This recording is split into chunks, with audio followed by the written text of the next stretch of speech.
Okay, hi everybody. My name is Amaya Baldwin. I am a current student at Milwaukee School of Languages, and I am also an ambassador for Youth Forward MKE. I decided to become a Youth Forward ambassador to give people like myself a platform to comfortably speak for themselves and know they are being listened to. Our upcoming plans this summer will be strengthening our skills as ambassadors.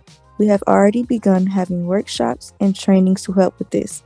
The sessions are coordinated to help us connect with community members, communicate, recruit, mobilize, and build capacity for the Youth Forward MKE Coalition. A personal goal of mine is to attend more events in the city to help with these goals. These efforts to shift power to youth can only be made possible with support from community and stakeholders. I want to encourage other youth to speak up, so we are asking that if any of you have affiliations or are part of a youth serving organization or program, to follow up with us. We would be glad to share our work and connect with you from around the city to continue building capacity. Thank you again for attending this meeting and supporting our goals. Next, we will talk about our vision for Youth Forward MKE.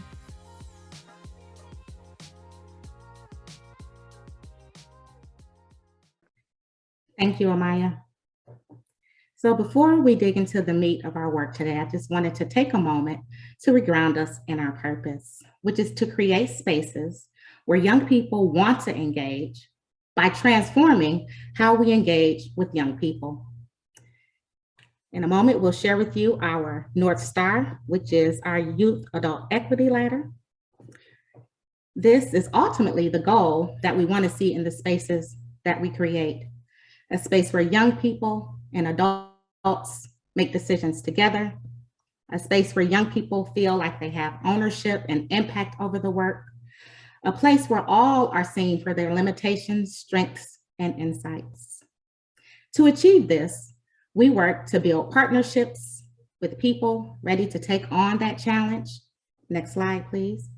Create space for youth leadership by treating them as experts while helping to develop them in their growth. And then finally, shifting power to those who are most impacted by the decisions we make today, our young people. To honor that, we will spend some time today exploring what youth are asking for and how this coalition can support these asks. We'll do this by exploring new data from MPS's student voice evaluation and by digging deeper into our Design Your Future proposals in hopes of finding ways for you all to connect to the work. With that, I'm going to turn things over to Quintel to talk about the student voice evaluation.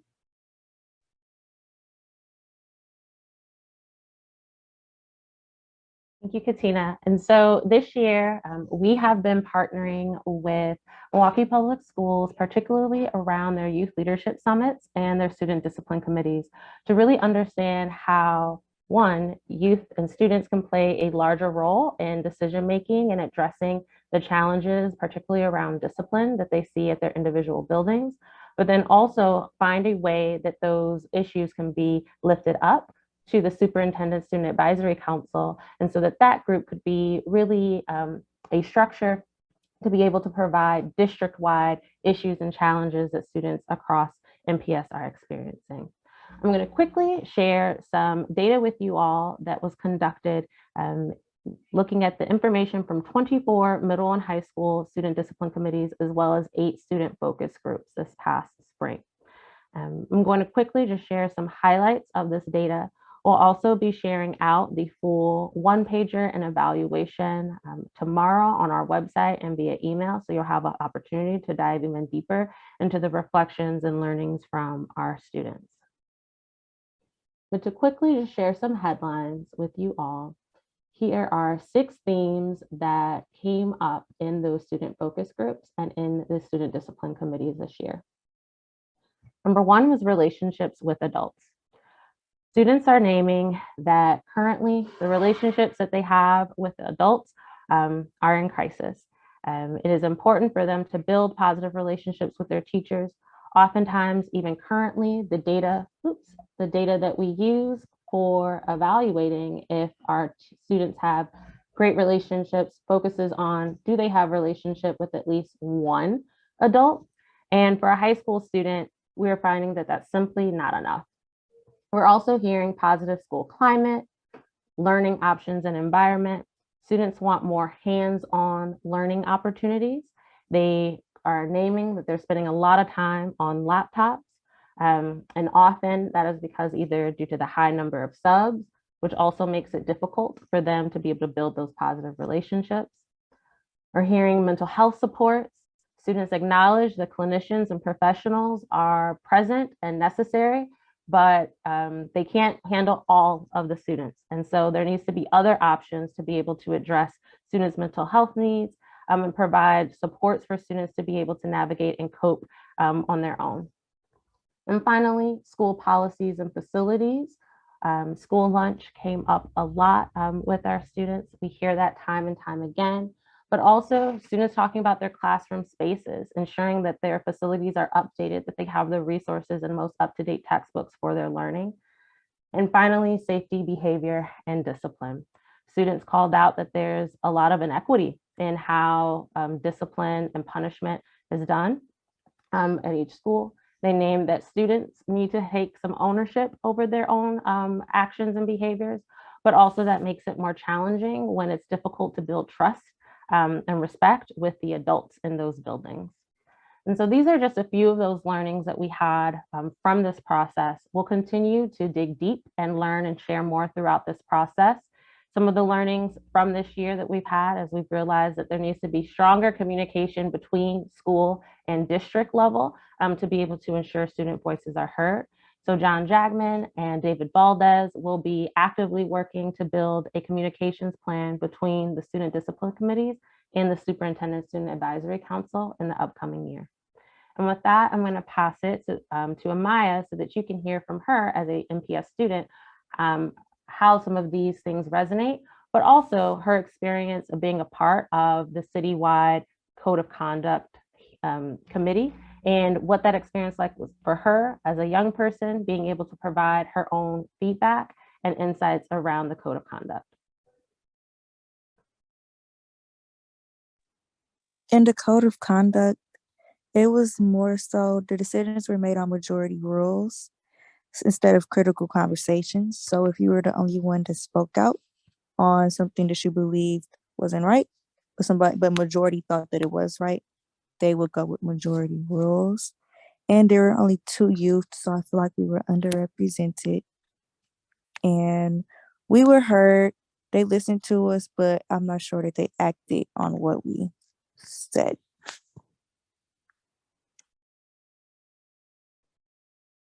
Thanks, Amaya. And so just to ground us again in that youth adult equity ladder, we see that there are attempts happening. We do see attempts where we're trying to include youth voice, but we really want to ensure that we're not at those lower rungs where we're seeing manipulation and tokenization. Because as Amaya said, for her and Kaylee being the 2 young people represented, if those were the 2 who maybe lifted something up, they would have been in the minority, right? And so we really aspire to be higher on those rungs and exploring the possibilities and structures that need to be in place to be able to do that and make that happen. Another example that we're going to be able to share is a partner spotlight today of an organization that is directly addressing one of the challenges that we saw identified by students around building stronger relationships with adults. And so with that, I'm going to pass it to Linnell Ramey to be able to talk, and Betty Hill to talk to you all about his work with MENTOR Greater Milwaukee.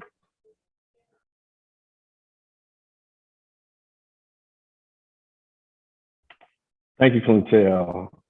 Good afternoon, everybody. Thank you for joining us on this holiday. I'm sorry, it's my birthday, so it's a holiday. So you got to understand, I'm a half a century today. I am 50, and I'm feeling all of it because I had my grandkids last night. And then anybody have grandchildren understand the day after is always tough. So we're super excited to be here today.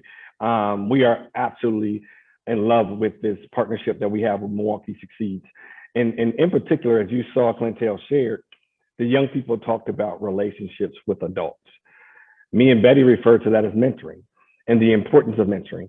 And so, Quintel, can I share my screen? Is that possible? I want to just take you guys a little bit, tell you a little bit of who we are, what we do for those who don't know, and kind of talk about some things that we are doing, in particular this summer, and building off what we saw, the work that's already kind of been put forth by Milwaukee Succeeds. Let's see here. Let me know, thumbs up if you can see my screen. Thumbs up if you can see my screen. Awesome, thank you.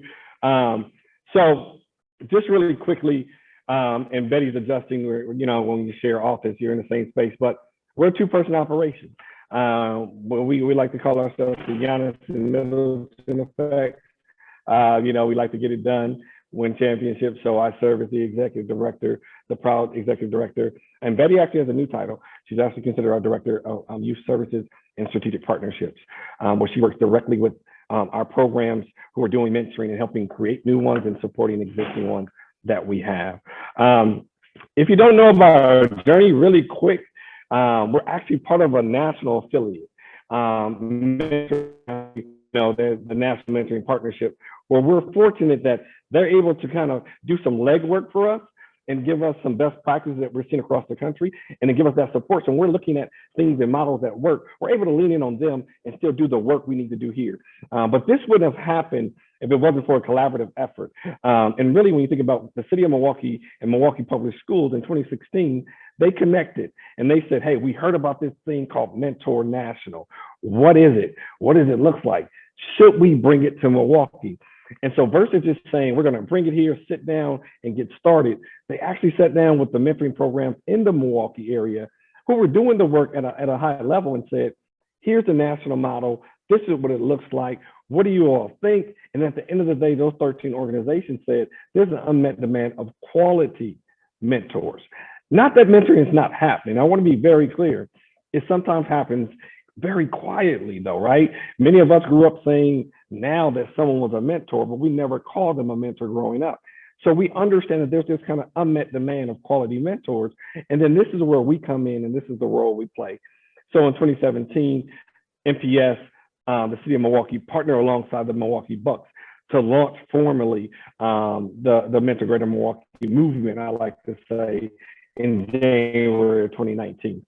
And so they were kind of our founding partners in this work that we're doing. So we're our own 501c3, and our job is to work in the community and do this work right here, right? Because here's our mission. How do we increase mentoring relationships? Increase mentoring relationships by building the capacity of existing, but we're going to also add in the word new mentoring organizations, right? Who are matching caring adults with our young people in a safe, effective mentoring program throughout Greater Milwaukee.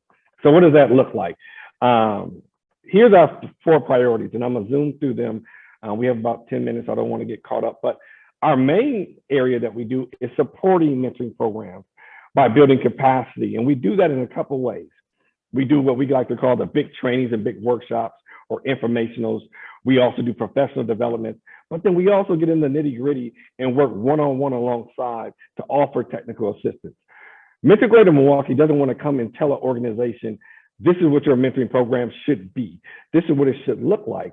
We want to say, what is your vision of your program and how do we help you enhance that? At the end of the day, it's about you having an identity as a mentoring program and you're able to serve young people in a way that really shows that you're connected based on your vision and they understand that.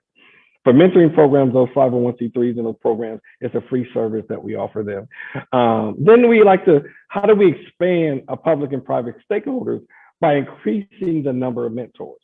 We want to make sure that everyone understands one thing. Everyone can be a mentor if they're willing to come in and share their story and they're willing to have cultural competency in the forefront of their thinking. So when you talk about, again, young people saying they want to have better relationship with adults, we want to help find people to fill those gaps and fill those holes. But if you're going to fill those holes, you have to understand you can't come in it with the bootstraps mentality or talk about, hey, when I grew up, this is what happened. And when I'm 50 now, so I get to say that a lot more. You know, when you turn 50, you can just say random stuff they say, right? But nonetheless, we want volunteer mentors to understand that you can come in and work with our young people if you're willing to do those main 2 things, come in willing to be vulnerable enough to share your story, but then come in committed to cultural competency and work alongside of young people. And then the last two things is, how do we use data to improve mentoring? Where are the gaps? Where are the young people saying they need the most help?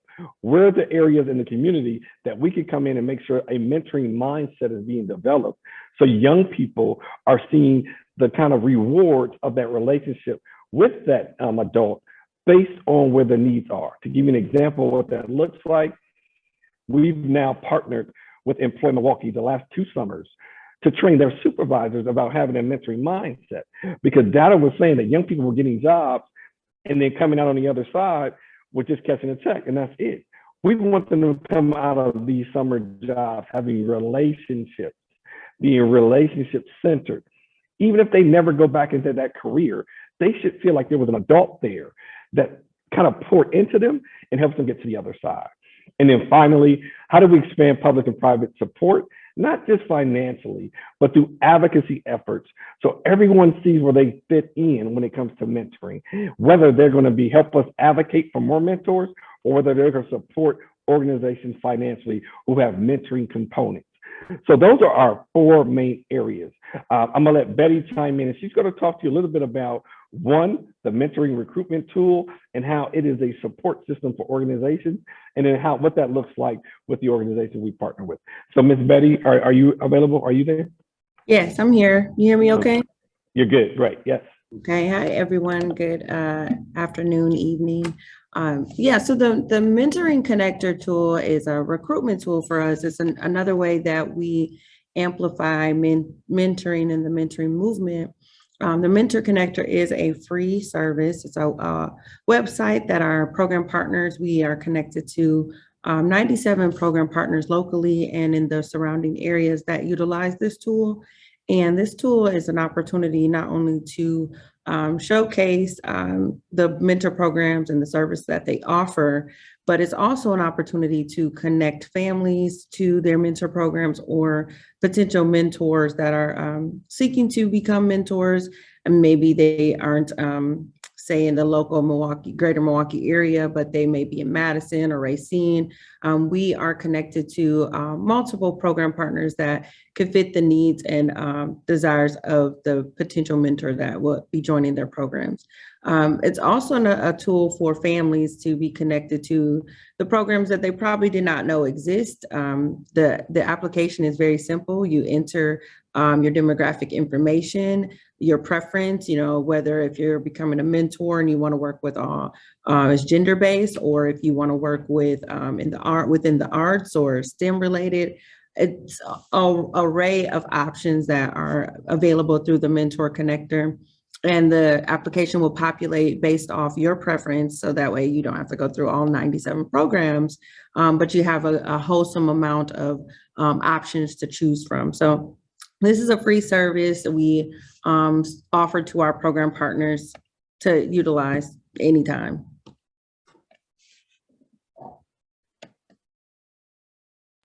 Okay. Thank you, Ms. Betty. I appreciate that. And I think it's really important, before she jumps into this part right here, to understand the connections, right? A lot of times families say, where can I find a mentor? Or a individual says, I want to be a mentor, but I don't know what that looks like.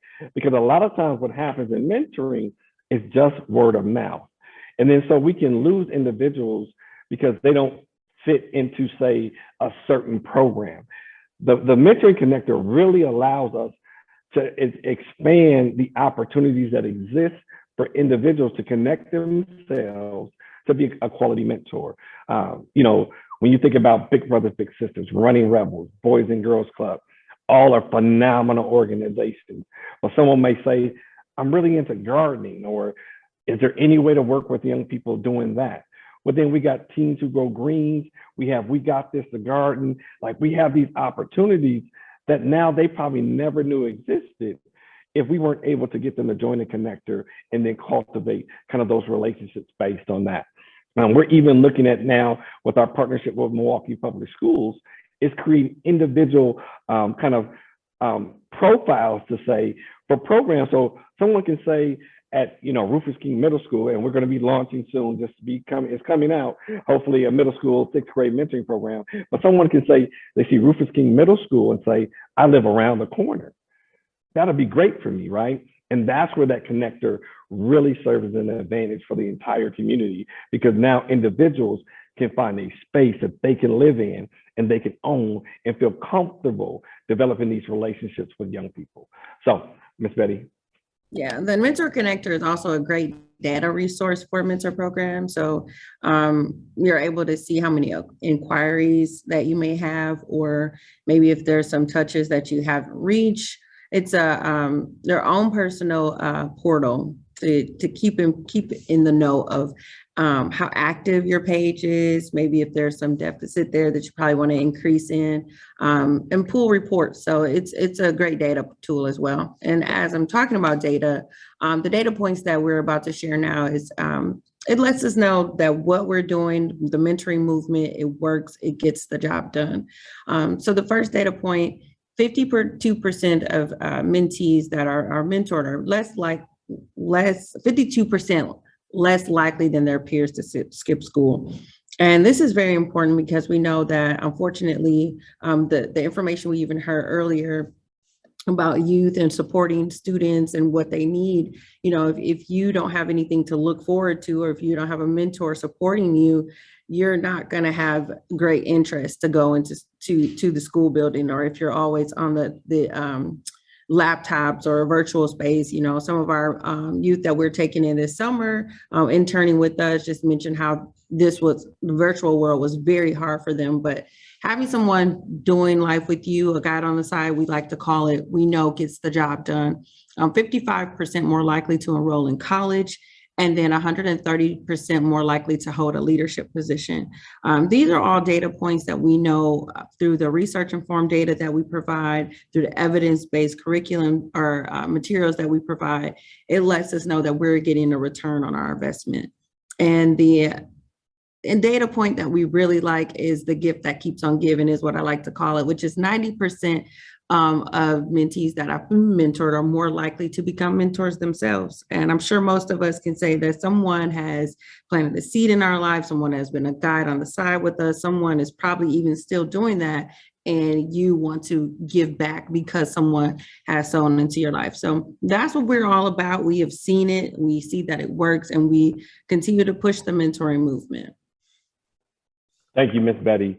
And so I wanted to jump in and talk about how we're taking, and really I like to say from our partnership with Milwaukee Succeeds, how we're continuing to grow kind of this mentoring mindset.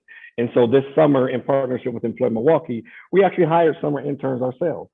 So we have social justice ambassadors, and they actually have 3 main components that we're working with them on, so they can learn to advocate for themselves and allow their voice to not only be rubber stamped, but really have an impact on how they are seen and heard and listened to when they move forward in school, in their communities, on the job. So the 3 main components are they're learning. They're learning how to utilize their voices to be supported, heard, and respected. We're bringing in once a week, every Tuesday, they're going to be sitting down with us, our team, and guests, and really talking about what that looks like. What does it mean to be a social justice ambassador, using your voice as a young person? Where do they think their strengths at, right? And then it moves into hearing techniques on how to be involved in the improvements and the positive changes in their community. How are they using data? Not just what they feel as 8 individuals, but how are they listening to their peers to hear what their peers saying, these things need to change. Not just say from the school they go to, like go to my ear or JMAC, but what about what the kids say at Riverside, at Rufus King? Where are they able to hear those things and then apply those in ways to make changes in their improvement? And then my favorite component, of course, right, is the mentoring. So every Thursday throughout the summer, we're going to be partnering with the Boys and Girls Club, and they're actually going to go into the clubs and and act like a mentor, right? Well, like we tell them, to be a big brother. Now, the unique thing about our summer interns that we hired this summer is it's actually in collaboration with the Department of Black and Latino Male Achievement Department with Milwaukee Public Schools. As many of you may know or may remember, I have a long-term relationship working with BLMA, being with it from the start. But we wanted to make sure our young boys of color, our Black and Latino brothers, were in the front of being this movement and being in the front of what it means to be mentored, being in the front what mentoring means. And I'm gonna give you a perfect example. In a training yesterday, in a conversation, we were talking to the young men about, we believe at Mentor Greater Milwaukee, every young person should have a mentor because it increases their chances to be successful in their own world, in their own lane. A couple of young men pushed back and said, well, I don't know if I really have to have a mentor, right? You know, I feel like I'm kind of rooted and grounded in understanding values. And we began to talk about what a mentor could look like. A mentor could be someone in their life who only comes in for about 6 months and help push them to another level and then pass the baton off to another adult who's able to take it from there. And if we would begin to have that dialogue, they were like, that makes sense. And that's why we told them it's important for them on Thursdays when they're in the Boys and Girls Club to create that type of relationship, to create that type of interaction, because it's just the summer they're gonna be there. But if they give enough nudge to that young person, then we hope at the end of the day, that young person is able to take the seed that was planted and hopefully get it watered in the next level. We are really trying to promote multiple ways of mentoring, peer-to-peer, like these young people are doing. We want to create a classroom mindset of mentoring, right? Relationship-centered schools. What does that look like, right? Because the young people just showed us through Clintel's presentation that they want a better relationship with adults. That is mentoring. So how do we encourage relationship-centered schools from the classroom out? And then finally, how do we get more volunteers in the schools, in the programs? How are people seeing ways that they can be a mentor that can be effective? So our social justice ambassadors are charged this summer to wear the hat and intentionally use the word mentoring when they're advocating for adults as well as their peers to be engaged in their schools and their surrounding areas. Something else we're super excited about and we're working towards is we're hosting a youth voice conference. So really quickly on this one, we're going to be doing this in collaboration with Milwaukee Succeeds and Employ Milwaukee. It's going to be a half-day conference where really it's expanding on the work we're seeing that this group is doing right here, right? It's expanding and giving another platform to how to get young people to use their voice to be able to advocate for the things they need. So we're looking at Tuesday, October 2nd. I put tentative there because we're looking at hosting at the 5 Serve with our Milwaukee Bucks partners, but it's kind of going to only be a half a day, 10 a.m. to 2 p.m. Here's some examples of some of the workshops, but as Clintel talked about in the Youth Equity Ladder, we're trying to learn to do better and making sure the young people are deciding what this looks like. You know, of course, me as an adult, and as many of you know, I've been doing youth development nonprofit now for about 28 years. So I think sometimes I put the hat on like, here's the topics we need to have. I'm learning that that's not the way we need to do it. So one of the things our social justice ambassadors are going to be doing is help plan some of the things that they want to hear and they think is relevant. But these are just some of the topics that we're throwing at them that we would like to see occur, but hoping they bless us with what their approvals are. But again, we're asking, and here's the deal. We're only shooting for about a 75 to 100 youth because we want this to be really impactful. We want the 75 to 100 youth that walk out this day, walking back into their neighborhoods, their communities, their schools, advocating for themselves in their schools, in their communities. So we're trying to have some intentionality around what this looks like and how it's really, the objective is how do young people use their voice to make change? So again, super excited. We're super geeked that even to be here, being spotlighted. Me and Betty are like just head over heels about what mentoring can do to transfer a young person's life, right? I think when I think about growing up, I didn't use the word intentionally mentor for my mentor. But now that I've learned that that word has value, I think publicly every chance I get, Mr. Thomas Wild, who was my high school homeroom teacher as a freshman.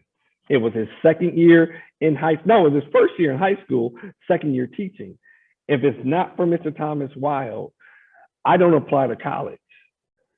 I don't apply and go. Even though my parents were pushing for me to go to college, life in 1989 kind of was different, right? It wasn't jump on the computer and do it. You had to get the formal paper, sit down and fill it out. He sat down with me in homeroom and he dropped it on my desk as a senior in high school. And so for him, I am always indebted. That's what we want to create. Mentoring mindsets that carry through the classroom, to the community, to the workforce. Our young people deserve to have a caring adult everywhere they step foot into a place. I challenge each of you to think like that. Step into a Walmart. If you see a young person behind the cash register, put your mentoring mindset hat on and just look at like, how you doing? How was your day? How was school? Are you in school? Where'd you go? Take a minute to show them that you care about the moment you have with them. That's a mentoring mindset. And when we start to see that across every platform our young person comes in contact with, we will see them starting taking more charge in their life. One thing I will name, he gave some data and talked about being experts. I will also name that our young people view them as experts around mentoring. Mentor Greater Milwaukee was explicitly called out by our fellows last summer as an organization that they wanted to be involved in their Design Your Future presentations and projects.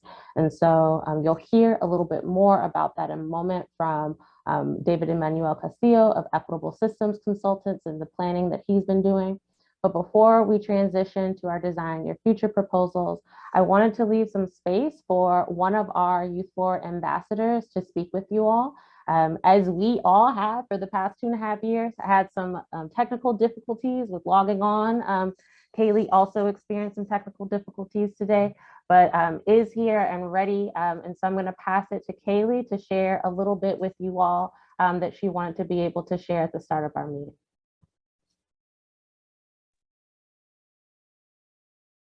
Hello, everybody. I want to apologize again for being late because of my technical issues, but I did want to introduce myself to everybody because I know this meeting is important. The meeting is important to all the young people and the adults here, and I just wanted to show my appreciation for the meeting. So I'm going to introduce myself. I just want to say welcome, everybody. My name is Kaylee Marsh. I'm a recent graduate from Milwaukee High School of the Arts and will be attending MATC this coming fall. I'm currently an ambassador for Youth Forward Milwaukee, where a large part of my role is to strive towards education, equity, and shift power to youth, specifically in support of Black male youth. Thank you for giving me the time to introduce myself. Thanks, Kaylee. We are glad to have you here. And Kaylee, in addition to being a Youth Forward ambassador, also served as a fellow last summer in the Design Your Future Fellowship. And so out of our 4 ambassadors, 3 actually were fellows last year. So Delante, Day, and Kaylee all helped create these proposals that you're about to hear more about.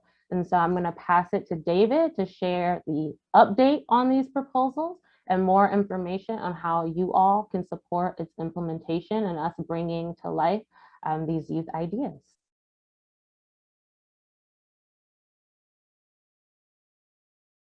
But here's the agenda. I'm going to go over an overview of the proposals, and then we'll have a breakout room discussion. And then I'm gonna have just a very blunt and honest, if you know me, you know one thing about me, I'm brutally honest, especially when it comes to our young people. And I actually want to shout out our young people, those that are here. Just so you know, Kaylee, Denis, as well as Kishan, they were part of the Design Your Future Fellowship last year. And not just those 3 youth in particular, but to all the young people that are part of the Design Your Future Fellowship, they did amazing work. And I'm sure Danae, Clintal, as well as Katina will agree with me, right? Before I stepped into that role as the youth content facilitator, I was in a setting where I heard a lot of deficits-based narratives about children of color by people who make decisions that impact children of color. And I'm a firm believer that when you create the right conditions in the right space, young people are gonna show up.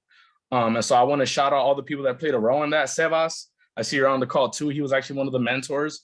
I wanna shout all those people out, especially the young people, because the work that I'm about to share with y'all right now was literally informed by their voice. With that said, I want to share the youth voice ladder. And so keeping in mind what I just shared, right, this was completely youth driven, and our goal is to really achieve youth adult equity. So I'll start with the first proposal. The first proposal is expanding mentoring, mental health, and wellness curriculum and programming for Black boys and boys of color. Before I get into this, I just want to share real quick. We're all familiar, as a person who does this work, who lives this work, who breathes this work. I will share that I get a little unnerved when people just say equity, they throw it on a document and don't truly have an understanding of what equity means, right? And so I show this image, you see equality, everyone gets the same support. Equity, people get what they need. Reality, right? And this is the reality of our current systems, right? Speaking particularly to the social determinants of health, education, housing, all of our systems, this is the current reality, right? Especially for our young people. And then liberation. Liberation is, hey, let's remove the fence. And when you remove the fence, really you're removing the capitalist structure that allows the monetization of the sport of baseball. That's a whole other topic entirely, but I'm a firm believer that equity will be our stepping stone to get to the path of liberation. The reason why I want to start with this is you will notice in proposal 1, we're targeting particularly District 4 schools. The school board representative of District 4 is Aisha Carr.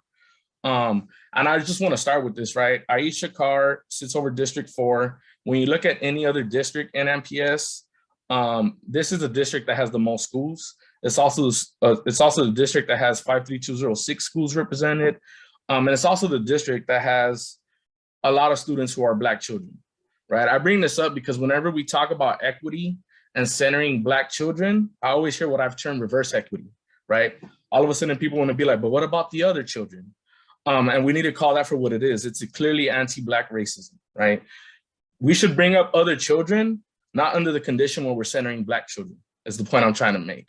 And so in the spirit of equity, we are targeting District 4 high schools. So we're targeting Aisha Carr's district. So here's a project issue for proposal 1. Improve the high school experience for Black boys of color, Black boys and boys of color through a comprehensive 3-point strategy that seeks to, so here's the first point, expand access to culturally competent, responsive, and sustaining mental health and wellness curriculum and programming. The second point is the expansion of mentoring and peer-to-peer support networks, as well as the co-creation of a mentoring structure or mentoring system for target stakeholders. And then third, professional development / training of mentors and service providers to develop their own cultural and racial competence, as well as their understanding of anti-racism, whiteness or white supremacy culture, patriarchy, heteronormativity, and intersectionality. I really want to shout out La Familia, Sebastian, you were a mentor for that family, you and Coach Ambrose Wilson Brown. And that third point really came from the language that was created by their family. They're Ohana. I'm a big fan of Lilo and Stitch, so I brought the concept of Ohana last year in the fellowship. And so their Ohana, La Familia, was real explicit in being like, hey, we need to make sure that this language is included in this proposal. Here are the stakeholders that have been identified. We have Sky Schools Milwaukee. So Sky Schools Milwaukee has a mindfulness, I always mess up the name of the term, but it's a breath work and mindfulness curriculum. And I'm gonna speak on that shortly. For the second point, we have identified the Department of Black and Latino Male Achievement, as well as Mentor Greater Milwaukee. You heard Clintal just speak to that. We just heard Lanao and Betty present. This is real intentional. Targeting these two. One, Mentor. You just heard Lanao say that they're a connector. BLMA currently has a structure in place for mentoring, right? They have the first Thursday mentor luncheons. As someone that used to work for that department, we also have a third Thursdays, which serves as a check-in point and as a layer of extra support. And I know when I was on the team, there was conversations of really expanding what mentoring could look like to create an intergenerational network of support. And that really, I'll give credit where credit is due on that. That was really a conversation and an idea that was started by Lanao. And the whole premise behind this intergenerational network of support is to have high schoolers mentor middle schoolers, and then have middle schoolers mentor elementary kids, right? And so you're literally creating that intergenerational bridge, and also creating peer-to-peer networks and supports. For the last piece, we've identified, I was actually a founder of this space many years ago, the Coalition of Anti-Racist and Restorative Educators. CARE does phenomenal work around PD and training in these areas, and really making the connection of like theory and making it real practical in terms of the school setting. I want to comment on Sky Schools real quick. So the first point, because I think it's a beautiful point that was made by our young people last summer in the fellowship, right? Like our young people were, when they really spoke to, we need mental health services in our schools, they were explicit in saying, when we say mental health, the system interprets that as we need more school psychologists, we need more school social workers, we need more guidance counselors. And our young people are like, we're not going to knock that, right? We understand that when people hear mental health, this is their immediate go-to, but they're like, the reality is hiring more of these professional roles doesn't necessarily translate to young people getting that service, right? And we know this, right? We know there's a shortage of these type of roles in our schools. And so they're like, what we are really talking about is incorporating that in the space where we have the most interaction. And what is that space where students have the most interaction? That is the space between teacher and student, the classroom space, right?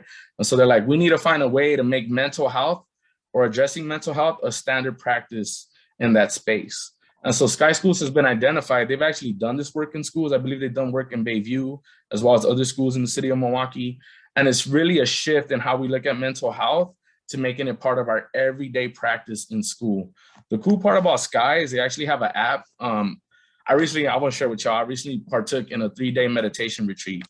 I'm a person who's in the past 2 years has been really intentional about healing.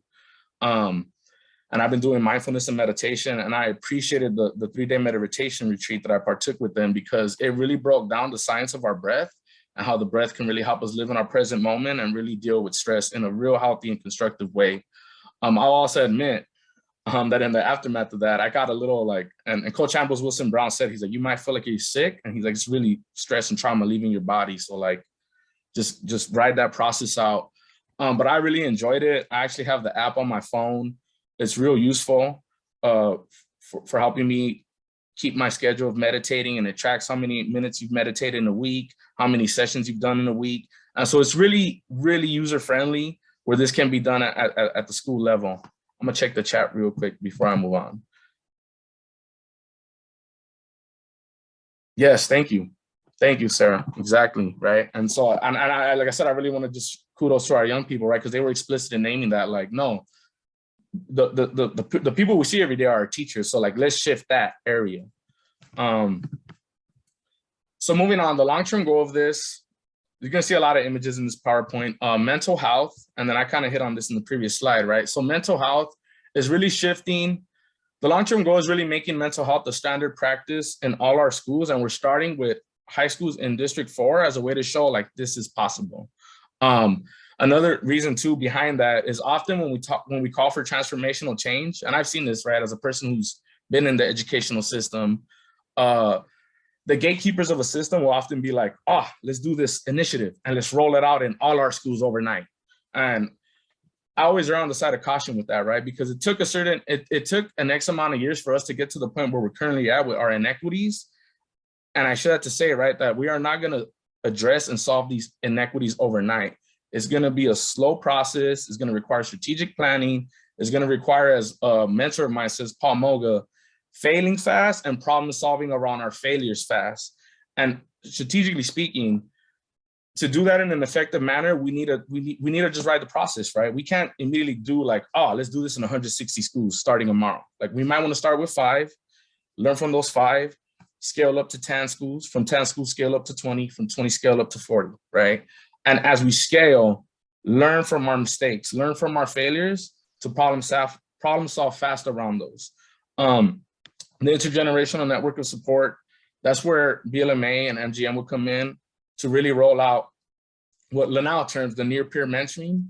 So creating the like I said earlier, high school to middle school to elementary. And so that's really the long-term goal with this proposal, is finding ways to make this standard practice and starting with District 4 as a way to show if this is successful, let's start thinking about how we can roll this out in other districts in MPS. As well, we're being cross-sectional with this work. So not just Milwaukee Public Schools, but also our charter and our choice schools. And real quick, I want to comment on that, right? I know there's a politicization, right? Like, oh, it's charter versus choice versus public. And I get that. As a person who's a huge fan of public education, I totally get the arguments and the sentiments behind that. But I also want to push back on that narrative, right? Because that narrative, what it's done is essentially dehumanized our children, right? it's essentially left our young people out the equation. And the reality is across all three sectors, Black, Brown, and Indigenous children are still getting the short end of the stick. And so my push to people is, I understand the politicization of education, but shift that politicization to how are we centering young people in the work that we do. And once you shift the conversation to that, you're gonna see that in all sectors, Black, Brown, and Indigenous children and children of color are consistently and continuously getting the short end of the stick. This slide right here is essentially the budget for the strategic plan, the 5-year strategic plan, and it's laid out year by year. So the total budget for execution and implementation of Proposal 1 comes out to $530,250. I will share that this is version 2 of the strategic plan. And just looking over some of the stuff today and conversations I had with stakeholders today, there is going to be a version 3. I've shared with Milwaukee Succeeds that by the time I'm done with this work, there may be a version 10 of this proposal. And not just this proposal, but the other 2 proposals as well. So I hope y'all following along. That's Proposal 1. Here's Proposal 2, after-school wraparound supports via mental, physical, and spiritual wellness programming for Black boys and boys of color. I want to start by sharing this proposal. There's going to be a space, the Thrive On Maker space, that will house essentially the programming that's laid out in this proposal. I know that this space cuts into 2 districts. It cuts in Aisha Carr's district. It also cuts into District 5, which is Director Jiligo Kagandi's district. So at some point in the rollout of Proposal 1 in the strategic plan, schools in District 5 will benefit, high schools in District 5 will benefit from Proposal 1. And then I also want to include District 6, which is School Board Director Marcela Chela Garcia's district. And that's also right. Just, we also need to make sure we include our Latino boys. We currently have a Black and Latino male achievement office, and BLMA has programming at schools in her district. So at some point in the rollout of Proposal 1, we will target schools in each of these districts, which means they will also benefit from Proposal 2, which I will get into right now. I want to start with this. I want to be upfront with people and share that response to intervention, it's like, I used to always hear the term when I was a classroom educator. And just given the lane that I work in as an anti-racist, as a person who does racial equity, I've always had issues with RTI. But I want to share this, right? Because Proposal 1 is designed for 100% of students and staff at the high schools we're going to target to benefit from SKY schools, the breathwork and mindfulness curriculum. And so Proposal 2, right, using this analogy of RTI, Proposal 2 is essentially designed as a Tier 2 and Tier 3 support for students that may need additional support in mental health. And what's cool about this proposal is that it's not just a mental health piece, right? It's mind, body, soul, or as I say, mental, spiritual, and physical. These are some stakeholders that have been identified. So for the physical piece, we have identified Vertical Essences Dance Company. Speaking back to our young people, when our young people developed this proposal in the Gold Diggers family, I had asked a question. I was like, I'm just curious, like, why did you identify a dance company as part of the programming for this? And the response was beautiful. Our young people were like, look, Mr. David, because of austerity measures, because of budget cuts, because of standardized testing, we've lost the arts in our schools, right? Like, they're like, we've lost literally our programming or our curriculum that was our mental health support in school. That's been taken out of our schools, either entirely or it's been downsized. And so they're like, this is a way of bringing the arts back for young people through an after-school program. Shadow work curriculum, there's a young person that's been identified who has already created a shadow work curriculum scope and sequence.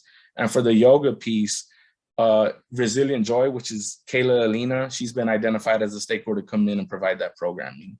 So this proposal is really getting at mind, body, and soul, hence why I use this pyramid.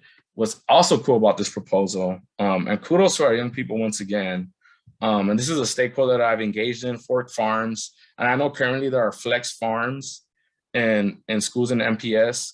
So our young people in the development of this proposal really call for, aside from the trifecta of mind, body, soul, we want to be able to engage with nature, or we want to have some type of programming and experience around urban agriculture and farming. And our young people were really explicit in naming this is an important issue given food justice, right, and food inequities. And so that's why we're bringing this in. And the long-term goal with this is using this proposal and what is done at the Makerspace as a vehicle to create statewide advocacy for more mental health supports, and also statewide advocacy to address food inequities in communities that are impacted by food injustice and food deserts. I'm reading, I'm like, oh my God, I'm coasting through this faster than I thought. And then right here, what you have laid out is essentially the 5-year, the budget breakdown year by year for the 5-year strategic plan. Chantal, I don't know if you want to add something real quick. I always feel like I missed something with this proposal. And the only thing I'd add is with this proposal became a great opportunity with the Thrive on King project that is a partnership between Medical College of Wisconsin and Greater Milwaukee Foundation. On the first floor, there was a space that was going to be designated to be a youth utilized space. And so through partnership and working with this proposal, that space is actually going to be the makerspace that houses this after school programming and curriculum. And so we're excited to be able to join those efforts together, but also to find a truly meaningful way and opportunity to invite youth to that space and involve them in the build out of it as well. Awesome, thank you. See, I knew I was forgetting something. And I love that Kinsal shared that, right? Because it goes back to the youth voice ladder. So now I'm going to get into the last proposal, the creation of an autonomous youth council. Just based on the recent updates I made to this proposal, this is a proposal where, like, I love all of them, but I'll share that, like, my bias, this is personally my favorite one. It was initially called the creation of an autonomous student governing body. And looking over what I created and just thinking about the political climate of education in Milwaukee, I was like, nah, this really isn't, when you think about your risks, this really isn't going to take root. And I just had that as an honest conversation I've had to have with myself. And so I restructured it, and I'm sure we'll restructure it again. But here's what this proposal is getting at. So project issue is simultaneously create a culturally and community responsive and sustaining pipeline to attract local talent to education that will, 2, serve as an intergenerational network of community responsive practitioners. Part of this project issue is developing young people's pedagogical tool belt. That's a term that I always use as a classroom educator. What's your pedagogical tool belt? What are the things you could pull out? Or to use another metaphor, like your knapsack, right? Like your little knapsack. What can you pull? No, fanny pack. Sorry. Like, what can you pull out of your fanny pack that's in your tool belt to be a culturally and community responsive educator, culturally and community responsive practitioner? So we will develop young people's pedagogical tool belt. We will do this through hands-on approaches to engaging peers in their immediate community. Teaching them about policy and what it looks like to amend, to create, and to amend, create, and using their voice to inform policy as well as to inform changes in practice. And then lastly, the co-creation of processes to bridge the divide between adults and young people. And this little image, just a little image of the pipeline, because this is really what this is getting at. I know right now from conversations I've had with various friends that work as educators, they are looking to leave the field, especially all that they had to go through in this past year. There's been conversations on a national level about teacher shortages coming.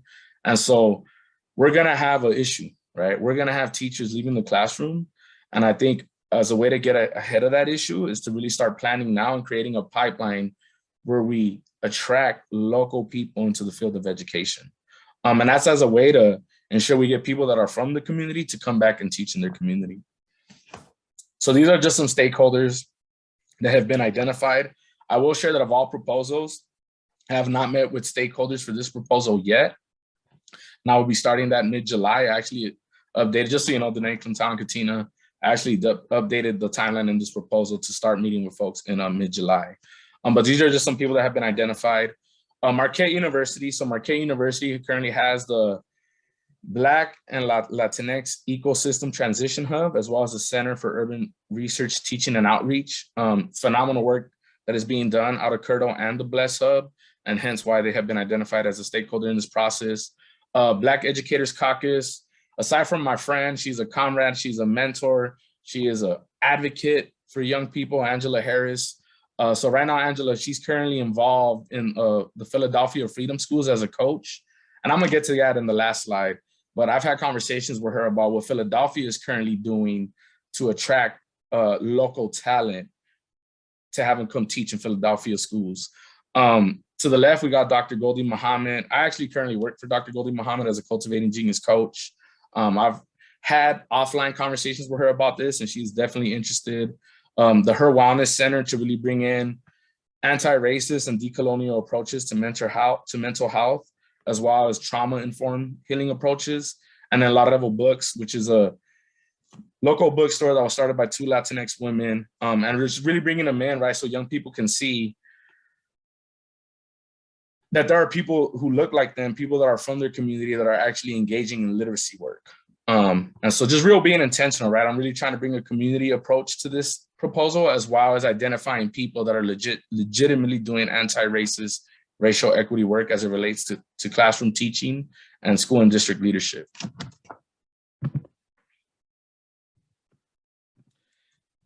So the long-term goal, so I put right here, the Philadelphia Freedom Schools. I actually pulled this from their Facebook site. From conversations that I've had with Angela, what Philadelphia has done is, and we're still having conversations about this, me and her, but what Philadelphia has done is that they've created a pipeline that's attracting local talent to come teach in their schools. And part of that pipeline has required intentional investments in youth. So investing in young people to be part of basically what is a learning track. So it's like a cohort model where they learn and they develop a pedagogical tool belt during their high school career. And then when they graduate, they receive college credit towards an education degree, towards a certification and licensure. Once they get into a program and complete the program and come back and teach in their schools, there's a $20,000 signing bonus for young people just to come and teach back in their community, right? I was having a conversation with someone recently and they were like, they're like, worst case scenario, they're like, David, what if, 100 people, what if you get 100 young people that come back and teach in Philadelphia public schools, right? Or in this case, 100 young people that come back and teach in Milwaukee public schools. They're like, could you afford that? So I was like, let's do the math. 100 people times $20,000 comes out to $2 million. And I was like, in the context of Milwaukee, it definitely can be done. We've had the referendum money, right? Taxpayers' money. That's currently our taxpayers' dollars that has gone into education. Not only do we have the referendum money, we also have the ESSER funding, right? So, and to me, by my math, that's what 500, I believe 500 million plus an additional 22 million, we could cover that, right? And so I share that to say, right, that when people use a narrative of we don't got no money in the budget, the reality is no, we do got money in the budget. And we need to make sure that we're holding people's feet to the fire, that they allocate that money in a way that is equitable and truly getting back to our young people. And so when I think about this, for us, the long-term goal is to essentially replicate what is being done with the Philadelphia Freedom Schools right now. And then here's the budget for this 5-year strategic plan with the stakeholders that have been identified to come in and be part of that community-based model to develop young people's pedagogical tool belts. I'll give you all a quick sec to look that over.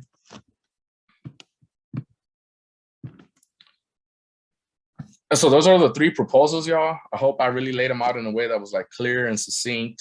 And with that said, I want to put us into some breakout room discussions. And here are the questions for our breakout room discussions. Of the 3 proposals presented, which one would you commit to supporting?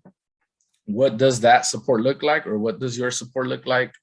How do you think the proposal you committed to supporting will create transformative change for students within the school environment, within their community, and most importantly for themselves as well? And then what is one challenge you foresee to implementation? And I also want us to think, right, about solutions. So what is a possible solution? And for this, actually, given time and kind of the attendees, we'll stay whole group. And so feel free to come off mute, engage in some dialogue, but also if you have a question about what you just heard from David or one of the proposals, feel free to ask that now, and we can engage in some discussion.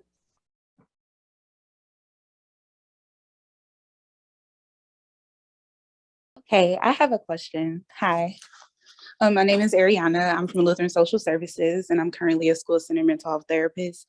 And I may have missed it during the proposal, but did you mention how students and families will access the resources? Do they have to go to another place, or will they receive these things at their assigned school?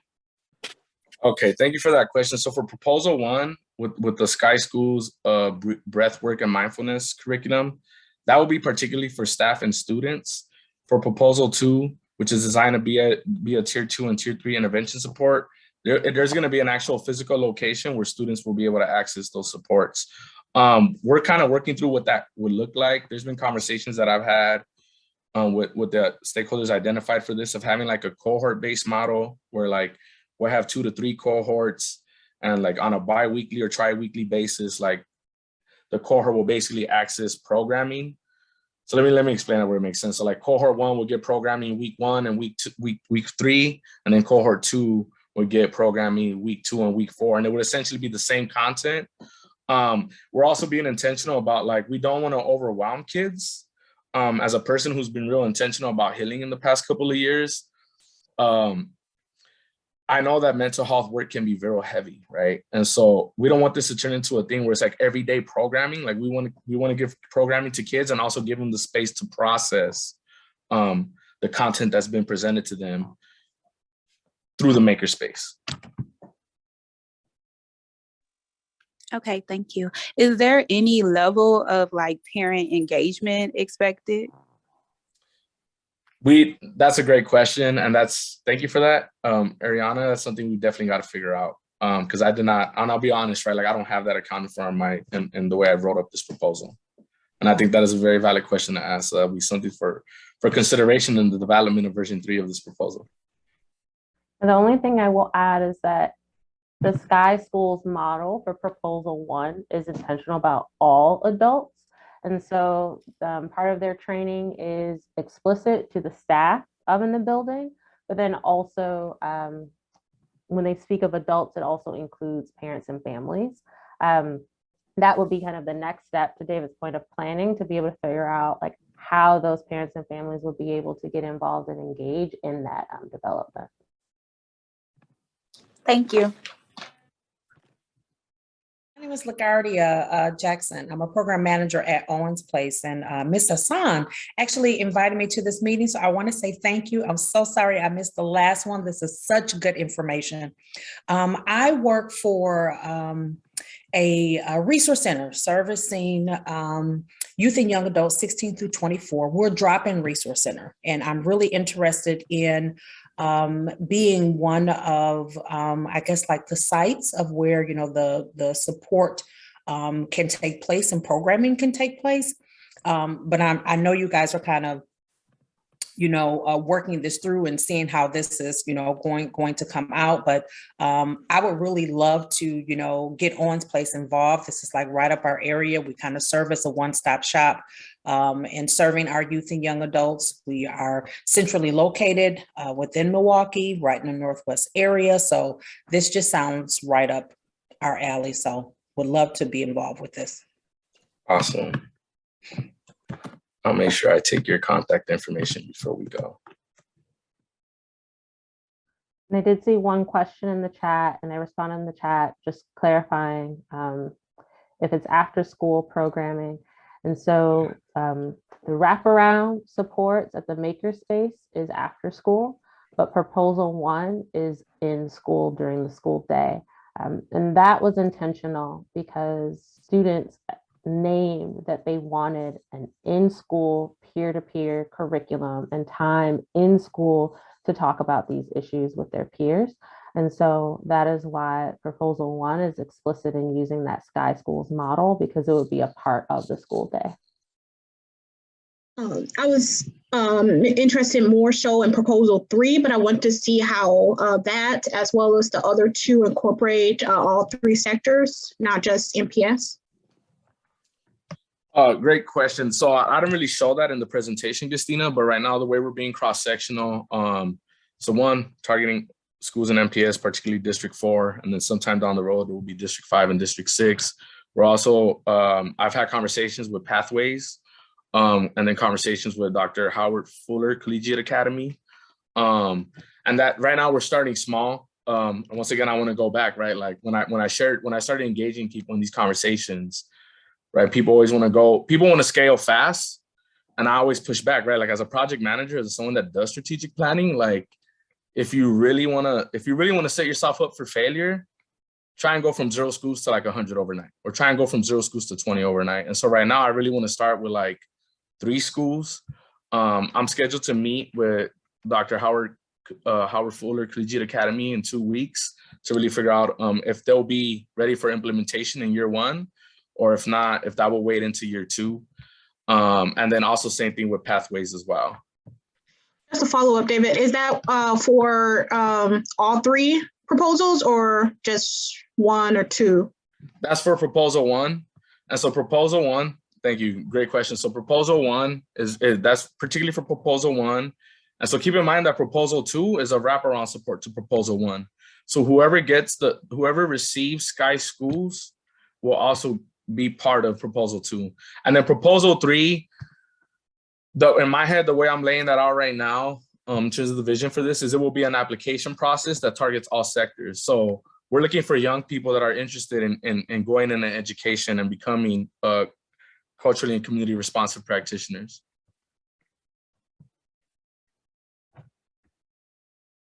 Thank you. That was really helpful. Great question. If there are any lingering questions or something you all have as a process moment after, there will be an opportunity to be able to share back directly with David any questions that you have via our kind of follow-up survey. But to push us forward in our last 12-ish minutes of our meeting, I'm going to pass it back to David to quickly name some of the challenges that we foresee in these upcoming proposals so that you all know how to best utilize your spheres of influence and the power that you hold.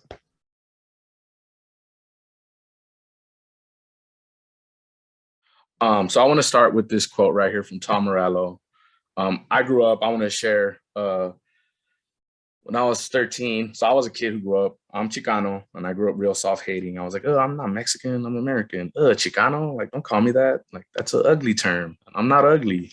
And it took a lot of unpacking for me to embrace my cultural ethnic identity. But Rage Against the Machine is a band that definitely contributed to my politicization when I was a freshman in high school. And so here's a quote from Tom Morello, I believe the guitarist of the group.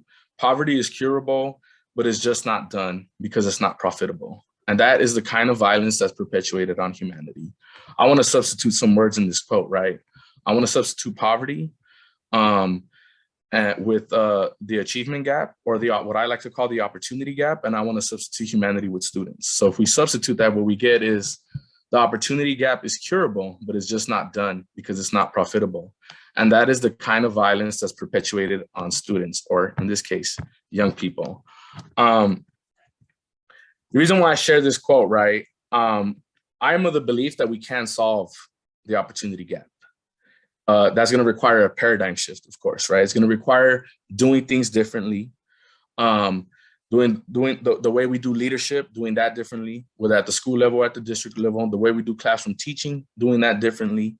And I share that because, right, when I say profitable, I'm not just talking about more money. That also means profitable in the sense of access to networks, access to social capital. And so it serves the interests of people to create failure and to maintain failure.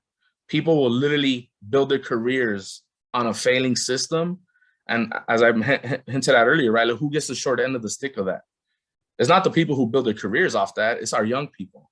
And so as part of our paradigm shift, we really need to start to call that into question. As always, I know what I'm going to say is not as articulate or powerful as what David has, as he is a great speaker. I already see throughout folks naming the quotes. But one of the headlines that we wanted you all to kind of take away from today is that the ideas and proposals that our youth have come up with are not new.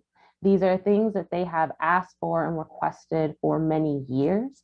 What is challenging, though, is the way that our system is currently set up puts our young people in a position where they don't have decision-making power and they are not able to really fully see the educational experiences and supports and resources that they want to them and how they would like to see it. And so, David, I was just kind of just transitioning there for you. I'll let you kind of get your last word in now that you're back before we transition to Delonte to close us out. Perfect. My apologies for that. I was like, I saw a notification that my computer was about to die. So I'm gonna carry on. In this image, it's clear who has power here, right? The image on the left, the man standing on top of that big pile of money. And to the right is a network diagram. And so the reason why I share this ties into this, right? I'm a former community organizer, so I bring a community organizing lens to understanding power and power dynamics. And so when we look at this diagram, sphere of control, sphere of influence, everything else. So I want people to just follow me here. People that have access to or in positions of power use this as their sphere of control. Part of them having sphere of control, right, is they have access to opportunity and the resources. When you're in a position of power, the resources and the opportunity are in your hand, right? And I should just say, right, that it's your choice of, are you gonna share those opportunity and those resources to the people that need them, or are you gonna do this thing called power hoarding, right? So when you have access to these things, you're able to power hoard. And so it begs the question, how are you able to power hoard? By leveraging relationships and networks, which are spheres of control and spheres of influence. And here's the thing about that. Here's the thing about using power in this way. It will have adverse impacts on people of historically disenfranchised, marginalized, and oppressed communities that does not impact those with power, their relationships and networks in the same manner. Okay, I hope people follow me on this here, right? And I share this because I've seen this literally play out in education right before my very eyes. Right? I'll be real honest with you. There's probably some people on this call that are probably right now already leveraging their networks and their relationships to forestall this work and literally doing what has been laid out by Milwaukee Succeeds to build authentic partnerships, to shift power and to create space for young people. And I just got to name that.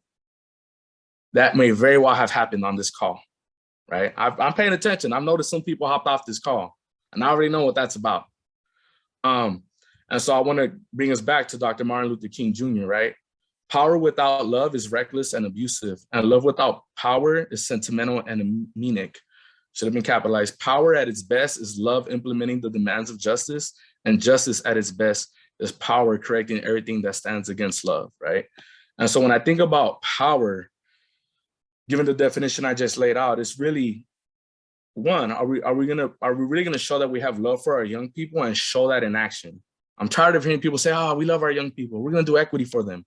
We put it on a piece of paper, right? Equity doesn't happen on a piece of paper. Anyone could write equity. I could show a kindergartner how to write equity on a piece of paper, and the kindergartner will write equity on a piece of paper. Equity happens when adults come together and recognize the ways they have maintained power and just make conscious choices to say, hey, we're going to disrupt the orders of the day. I think. So go ahead. I don't want to cut you off there, David, but I think that's a perfect kind of spot and acknowledgement of where to kind of wrap it here. Okay. I want to thank you for diving into the Design Your Future proposals. I have placed an exit follow-up quick survey. It's going to take 60 seconds for you all in the chat. So feel free to go into that to share how you would like to engage in some future opportunities. But to close us out, I'm going to pass it to one of our youth ambassadors who has an activity prepared for you all. And so Delonte, I'm going to pass it to you to close us out.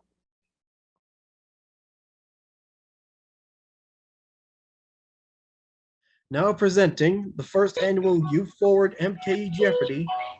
Do you know Youth Forward MKE? Fun game we came up with to make sure you're all not only aware of what we're doing, but remember it as well. We have 3 categories to go over for this game. 1, Youth Adult Equity Ladder. Youth Forward MKE Proposals. And 3, MPS Student Voice Evaluation. You, Katina. I'll take Youth Adult Equity Ladder for 100, please. A tool to measure youth voice. What is Youth Adult Equity Ladder? Right on the money. I'll take Youth Forward MKE proposals for 100, please. Number of proposals being implemented. Ooh, 3. Tricky one. Yay, what is 3? I'm sorry, I forgot to say. What is 3? The newbie, Sebastian. Yes, Delante. I'd like to take Youth Forward Milwaukee proposals for 300, please. Ooh, going for the big points. Proposal 3 proposes this structure. This structure. What is a professional development curriculum for adults and facilitators? I don't know if that would count as a structure.